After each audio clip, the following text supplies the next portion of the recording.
my name's Alicia. Welcome back to the Fully Fresh Kitchen. Today we have a healthy salad for you.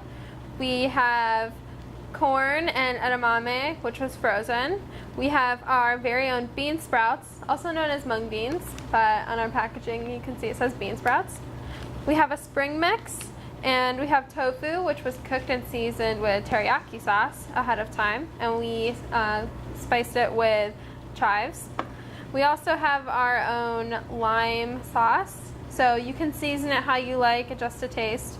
In the store, you can look for our bean sprouts, also known as mung beans. And this is a great salad. You can make it and take it almost anywhere. So follow us on social media, Facebook, Instagram, and Twitter for more recipes and new products.